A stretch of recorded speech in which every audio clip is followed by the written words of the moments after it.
finally I did it! I flew from Manila to India. Ang dami kong kaba sa experience kong to, so I think it's worth sharing. So let's get started. First thing first, passport. Obviously, hindi ka makakalabas ng bansa pag wala to. Next is e-visa. 4 months before my flight, ako nagasikaso ng e-visa.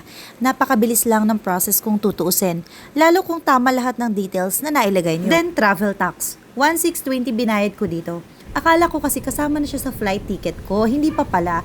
So ayun, nagbayad ako mismo sa airport. Mabilis lang naman, wala kasing pila. 5 minutes tapos na ako. Then flight details and return ticket. By the way, first time ko po sa India but it's not my first time traveling. I'm a seafarer po kaya siguro hindi masyadong maraming tanong sa immigration. More about sa amin lang ng boyfriend ko.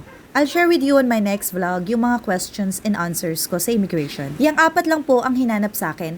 Passport, e-visa, travel tax, flight details, and return ticket. But I also prepared the following. Of course, the accommodation. Nag-book ako ng hotel tapos kinancel ko na lang kasi doon naman ako nagstay sa house ng boyfriend ko. Hindi to hinanap sa akin pero just in case since wala akong invitation from him. Kulang oras namin sa pag-asikaso ng mga documents so self-funded sana yung isasagot ko kung tatanungin ako ng immigration. I also prepared for statement of account, yung sa bangko. 50,000 and above yun ha. And itinerary kung saan gusto kong gumalas sa India. Hindi to tinanong sa akin pero mas maganda na prepare kayo kaysa masayang yung paghihintay nyo, di ba? So ayun, I hope makatulong yung video na to and kung may tanong kayo, just comment below.